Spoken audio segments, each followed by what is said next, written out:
Good to come back. It's nice to be in real life, but I can honestly say one of the greatest experiences that I've ever had in life is being able to serve. I probably learned more there than any other experience I've had in serving the church or anything else. I appreciate coming back. Let me congratulate Grassroots. They was going when I was there, and they've done all the time, and I'm glad that they still survive because I think they provided an alternative to many of the other things we have today. I was just reading real quickly. I'm just going to talk about a couple maybe personal experiences. Maybe it'll give you some thought about what direction particularly legislators are going. I was just reading this about the governor and how everyone is pretty unhappy that now you have to be in a booster seat till you're 8 years of age. I thank him and everybody else who voted for that for trying to save me, because I have an incident just happened 2 days ago that really brings that to light. Out on our farm, I have a grandson, and this grandson is Josh's boy, one of my son's boys, and we had an accident with him actually just 2 days ago. He was in the pickup, and he didn't quite get the right foot on the right pedal, and he was backing into the barn to pick up the buckets to pick the calves and forgot to shut the door and actually tore the door right off the pickup, went back. But, his first accident, he's 5 years old, he just graduated from preschool. And the very first thing I thought, you guys, I know there's a lot of intelligent people up there, but you know how hard it is to drive in a booster seat. It's very there's some evidence right there. It's really hard to drive when you're in the booster seat. So I hope that next year that someone would take that into consideration. You've really impeded the ability of these young kids to be able to function and do their job, which is his feeding calves. And instead of you're thinking you're doing a lot of good, but I don't know how much good you've done. Except the driver, right? That's a true story, by the way. We have a pickup without the door on it because he forgot to shut it. Next year he will be in kindergarten.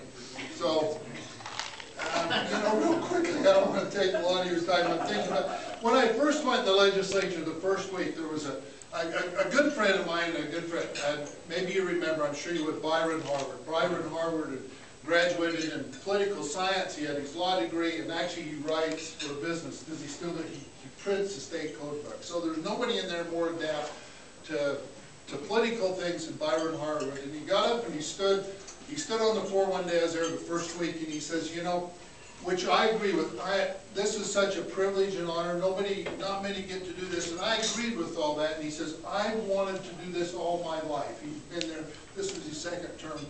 And just give a few little personal experiences. Since I'm 10 years old, not condemning Brian, but I'm sitting there and I'm 40, and I think, you've got to be kidding me. This must be a joke. I mean, I didn't even know there was a Constitution until I was probably 18. Let alone ever think that I would even want to be there. And I thought, well, what's the difference? How come he has those experiences and the experiences I come back, and I try to think of the difference, and I'll give the credit to my father. Because I think of my understanding and the way I thought about things, and I have to say that as a young boy, since I was probably 5 or 6 years old, he made sure that I had a good horse and a dog. And he basically turned me loose. And I look back and I think my foundation was there. He didn't teach me about the Constitution. He didn't teach me about anything else. I don't even know if he knew there was a Constitution. But I found that I always had a good horse and a dog, and I had the freedom to learn for myself, and I had the freedom to educate myself and learn and not be indoctrinated, and have a free mind to learn and grow and work and take responsibility for what I did. And I think that's the greatest thing that he could ever do for me. Some of you might know Steve Pratt. Steve Pratt actually, he does some seminars now with Bert Smith and teaches the Constitution. Very intelligent, very academic, but approaches the Constitution and knows a lot about it. Anyway, Steve Pratt is a neighbor of mine. Out there, a neighbor is like 50 miles. It's 45 miles to get from my house to his house. But Steve Pratt was originally a Bill Wright. He fixed wagons. Probably 20 or 30 years ago, him and his son started doing a lot of work for the church. If you go to any of the church museums and you see these old wagons and all the stuff that the pioneers used, he actually restored them. And he He had a very good business. He's restored a lot of stuff for the church. Matter of fact, he went back and restored the old sawmill back at Kirtland, things like that. But that's how he started probably 30 years ago. I've actually been in his place. He's got a little shop down there with the original letter that BYU, that Brigham Young, that's close, that Brigham Young had sent back to the pioneers to build hand carts, how to do them, how to lash, and what to build them out. He had that there, and he did a bunch of duplicates in these museums. Later on, you know, the church has a Grandin press, which actually printed the original Book of Mormon. They had that in their possession, needed some work on it. They asked him if he would work on it, and actually did 2 duplicates. I've been down there when he's had that tore apart and did 2 duplicates. And actually, they're in some other museums. I think the church has 2 duplicates from the original Grandin printing press. Well, it's been a few months, 3 or 4 months ago, I was down there, and because of that, he's become the expert in the world on printing presses. And now he gets presses from all over the world to come that he can fix, and basically he can duplicate and restore. And he's become, because he did the church's press, he's become, because actually no one did it before, he's become the authority in the whole world on old printing presses. He had a printing press there. He was boxing up an old press that he was sending back to Germany. And as we sat there discussing, maybe just I wanted to tell you some of the thoughts that come to my mind. And of course we was talking about the Gutenberg press in the 1400s, when the Gutenberg press, and at that time in the world there was such a thirst for knowledge and education and for being able to share information. And what this Gutenberg press did to the world, it provided the greatest civil and greatest religious reform ever in the history of the whole world. And as you know, the next 200 or 300 years, because of being able to exchange ideas, being able to educate each other. All of you know the history and really what happened in the world, and how much better and a better place the world was because of that. And then we talked about, I thought about today, my mind reflected about today, and the circumstances we're in today, and with all the information that we have today, the ability we have to communicate and share ideas and everything. A month ago I was back to some Amish friends. And of course, some Amish are still stayed where they were. Some of them just like out there moving in the world. And this dad's complaining, says, we got to take these cell phones away from these kids. They're just texting all day, every day. And he says, they're not supposed to have them. And I says, that's right, get away. But anyway, this is one group that's a little more liberal. But all this information, you know, that we have today, and I've thought about, more so even now, I'm out in the country with the people, which are people of good hearts and minds, and you see this too. But the thought comes to mind, how inept we are with an understanding of our principles and the Constitution. And what we have today, probably the last couple of 100 years, is the education of indoctrination.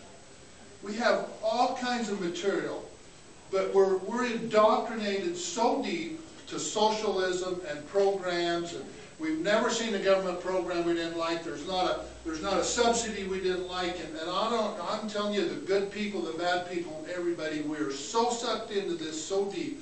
And we look at the media and we say, you guys are bad. I could ask every one of you here and say, is the media biased? And every one of you shake your head and say, yes, the media is biased. Let me tell you what. There is bias in everything I do. I buy chemicals from Monsanto. I cannot trust what they're telling me. There's bias in it. From every corporation, every company, and all received now, we have been, in my opinion, we have been so dumbed down and so indoctrinated with all this information that we're in a haze, and it's almost impossible for us to see through it.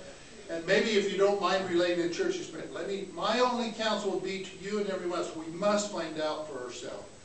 Too many times we get so much information, particularly in the legislature. And I know it's very difficult, but we must find out for ourselves. We must go to the sources. Particularly when I was House Education Appropriations Chair for several years, and I found out that I could not rely on any information I had unless I went right to the source. And I think that's really hurting us today. There's so many good people in our state, in our communities, that think they understand what government's for, and in my opinion, they know very little. They understand very few of their concepts. One more concept that I've learned that is very important. Again, as a young man, one of my grandfathers lived in Spanish Fork, where Mike's are in Benjamin.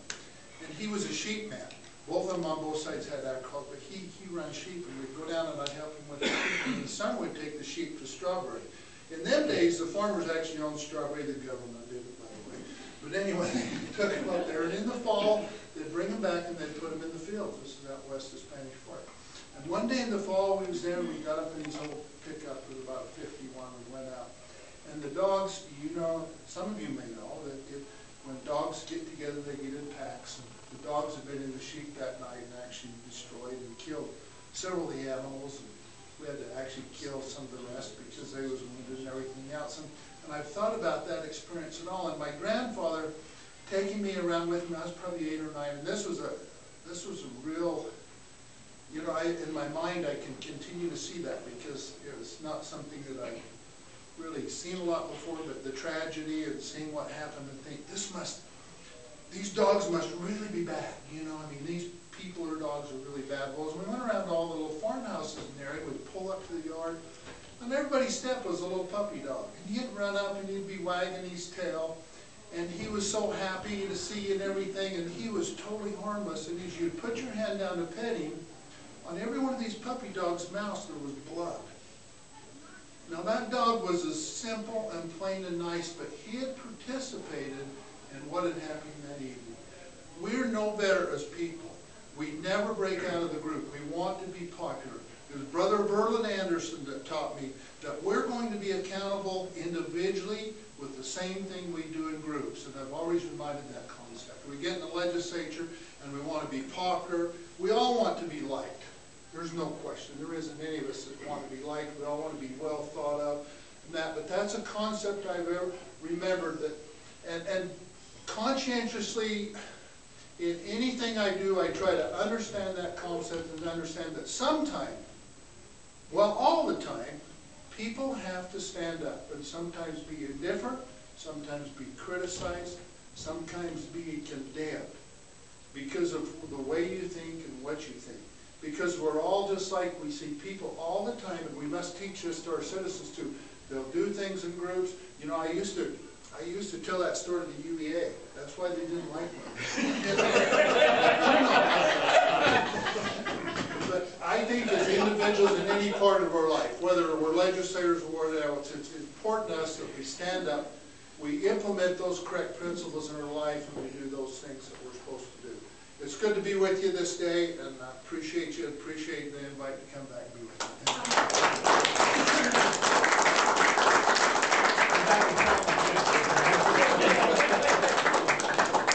You know, it's really great to sit here and listen to Bill talk. And there's a couple of other people here whose memories go back like mine does. Lloyd Selenite and Donna were both in the legislature. I think Lloyd was in there when Bill came in, right fresh off the turnip truck. Yeah. Farm boy came in there, and you know, everything's going on, and it's hard to catch on and do things, but it didn't take him long to find out and relate those farm philosophies that he talked about to the entire world and government. You know, individual responsibility. What year did you go in?